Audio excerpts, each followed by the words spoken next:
but for him then to be imputed with regime change. We've had 2 regime changes in Iran already. Neither one worked. বিশ্বের তথাকথিত super power America আজ স্বীকার করতে বাধ্য হল তারা হেরে গেছে। যে আমেরিকা কথায় কথায় অন্য দেশের সরকার বদলানোর হুমকি দেয়, আজ তারাই মাথা নিচু করে বলছে আমাদের সব ষড়যন্ত্র ব্যর্থ হয়েছে। খোদ মার্কিন দূত এবং প্রেসিডেন্ট ট্রাম্পের ঘনিষ্ঠ সহযোগী টম ব্যারাক বিশ্বকে হতবাক করে দিয়ে এক বিস্ফোরক স্বীকারোক্তি দিয়েছেন। তিনি বলেছেন ওয়াশিংটন ইরানে দুইবার সরকার পরিবর্তনের চেষ্টা করেছে, আর প্রতিবারই তেহরানের শক্ত দেওয়ালে ধাক্কা খেয়ে আমাদের নাক ভেঙেছে। শুধু ইরান নয়, 1946 সাল থেকে আমেরিকা বিশ্বজুড়ে 93 বার বিভিন্ন দেশের সরকার ফেলার চেষ্টা করেছে, কু করিয়েছে, ষড়যন্ত্র করিয়েছে, আর প্রতিবারই তারা ব্যর্থতার গ্লানি নিয়ে ফিরে এসেছে। ভাবুন একবার, যে সিআইএকে বিশ্বের সবচেয়ে ভয়ঙ্কর গোয়েন্দা সংস্থা ভাবা হয়, তাদের সাফল্যের হার আসলে শূন্যের কোঠায়। টম ব্যারাক স্পষ্ট ভাষায় বলেছেন রেজিম চেঞ্জ আসলে কোনো কাজে আসে না, তাই আমার বস প্রেসিডেন্ট ট্রাম্প এবং সেক্রেটারি রুবিও আর এই পথে হাঁটতে চান না। ট্রাম্প প্রশাসন কি তবে ইরানের ভয়ে লেজ গুটিয়ে নিল, নাকি ভেনেজুয়েলা থেকে ইরান পর্যন্ত আমেরিকার দাদাগিরির দিন শেষ হয়ে গেছে? আজকের ভিডিওতে আমরা উন্মোচন করব আমেরিকার সেই 93টি ব্যর্থতার গোপন ইতিহাস এবং ইরানের কাছে তাদের নতজানু হওয়ার আসল কাহিনী। কিন্তু প্রশ্ন হলো, কেন মার্কিন দূত টম ব্যারাক প্রকাশ্যে এমন লজ্জাজনক সত্য স্বীকার করলেন? আমেরিকার মতো একটি পরাশক্তি কেন নিজেদের ব্যর্থতার কথা বিশ্বকে জানিয়ে দিল? ইরানে আমেরিকা কবে এবং কিভাবে 2 বার সরকার পরিবর্তনের চেষ্টা করেছিল? সেই ষড়যন্ত্রগুলো কিভাবে ইরানের জনগণ এবং রেভলিউশনারি গার্ড নস্যাৎ করে দিল? ভেনেজুয়েলা নিয়েও কেন আমেরিকা হঠাৎ পিছু হটল? মাদুরো সরকারকে ফেলার জন্য $1 ট্রিলিয়ন খরচ করেও কেন ট্রাম্প প্রশাসন এখন বলছে আমরা রেজিম চেঞ্জ চাই না?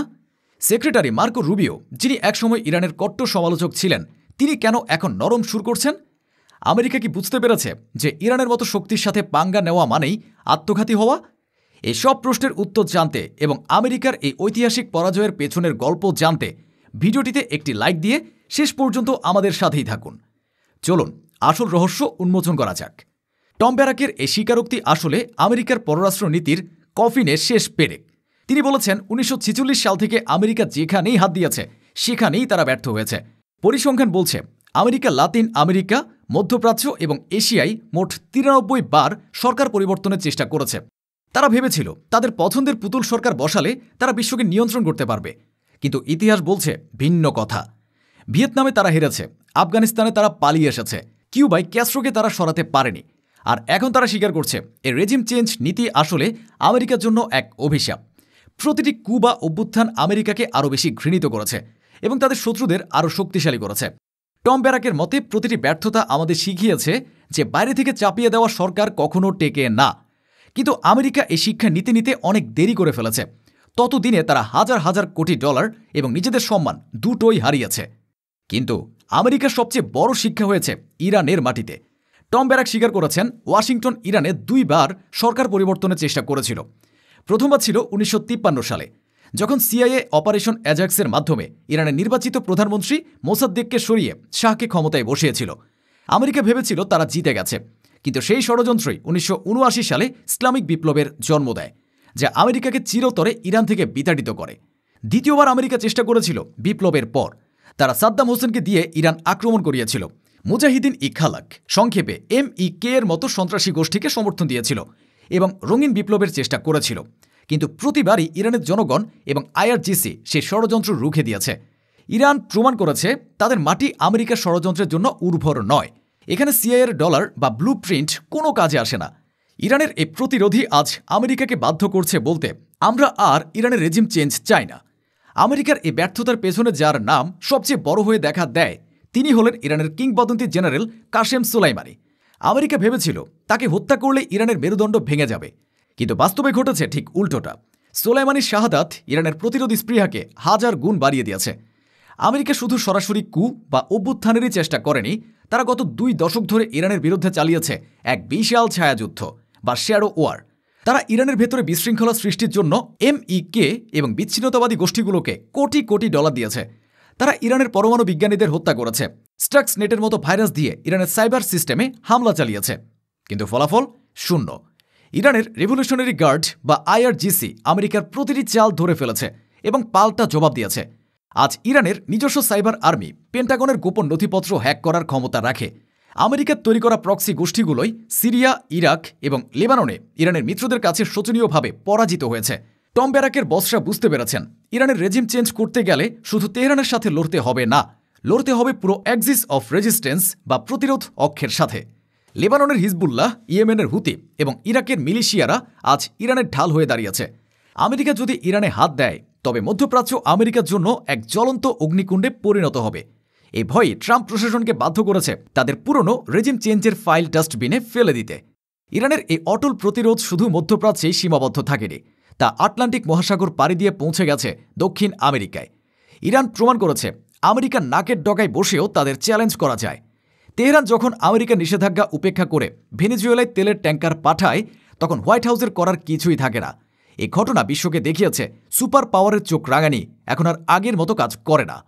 আমেরিকার ব্যর্থতার আরেকটি বড় উদাহরণ হল ভেনেজুয়েলা। টম ব্যারাক বলেছেন, আমরা ভেনেজুয়েলার সরকার পরিবর্তন করতে চাই না, কারণ এটি কখনো কাজ করে না। অথচ কয়েক বছর আগেই আমেরিকা ভেনেজুয়েলার বিরোধী নেতা গুয়াইদোকে স্বঘোষিত প্রেসিডেন্ট হিসেবে স্বীকৃতি দিয়েছিল। তারা মাদুরো সরকারকে ফেলার জন্য অর্থনৈতিক অবরোধ দিয়েছিল, সামরিক অভ্যুত্থানের উস্কানি দিয়েছিল। কিন্তু ফলাফল, মাদুরো এখনও ক্ষমতায় আছেন আর আমেরিকার লেজ গুটিয়ে পালিয়েছে। ভেনেজুয়েলার তেল আজ আমেরিকার দরকার, তাই তারা এখন মাদুরোর সাথে কথা বলতে বাধ্য হচ্ছে। এটি আমেরিকার দ্বিমুখী নীতি এবং দুর্বলতার এক নগ্ন প্রকাশ। ইরান এবং ভেনেজুয়েলা দুই দেশই প্রমাণ করেছে যে আমেরিকার চোখ রাঙানিকে ভয় না পেলে এবং নিজেদের অবস্থানে অটল থাকলে সুপার পাওয়ারকেও পিছু হটতে হয়। এখন প্রশ্ন হল, ট্রাম্প এবং তার secretary of state Marco Rubio কেন হঠাৎ এত শান্তিপ্রিয় হয়ে গেলেন? টম ব্যারাক বলেছেন, আমার বসরা রেজিম চেঞ্জ পছন্দ করেন না। আসলে বিষয়টি পছন্দ বা অপছন্দের নয়, বিষয়টি হল অক্ষমতার। ট্রাম্প প্রশাসন বুঝতে পেরেছে ইরানে হামলা চালানো বা সরকার পরিবর্তনের চেষ্টা করা মানেই হল মধ্যপ্রাচ্যে আমেরিকার কবর খোঁড়া। ইরানের মিসাইল এবং ড্রোন প্রযুক্তি আজ এমন পর্যায়ে পৌঁছে গেছে যে আমেরিকা চাইলেও আর আগের মতো দাদাগিরি করতে পারবে না। তাছাড়া রাশিয়া এবং চীনের মতো পরাশক্তিগুলো এখন ইরানের পাশে দাঁড়িয়েছে। তাই আমেরিকা বাধ্য হয়েই এখন রেজিম চেঞ্জের পথ থেকে সরে এসে কূটনৈতিক চাপ বা ডিল করার কথা ভাবছে। এটি তাদের কৌশলগত পিছু হটা ছাড়া আর কিছুই নয়। প্রিয় দর্শক, টম ব্যারাকের এই স্বীকারোক্তি ইতিহাসের পাতায় লেখা থাকবে আমেরিকার পরাজয়ের দলিল হিসেবে। বন্দুকের নল দিয়ে যে আর বিশ্ব শাসন করা যায় না তা ওয়াশিংটন হারে হারে টের পাচ্ছে। ইরান প্রমাণ করেছে ইরানের শক্তি, জাতীয় ঐক্য এবং সামরিক স্বয়ংসম্পূর্ণতা থাকলে সিআইএর শত ষড়যন্ত্র ব্যর্থ হতে বাধ্য।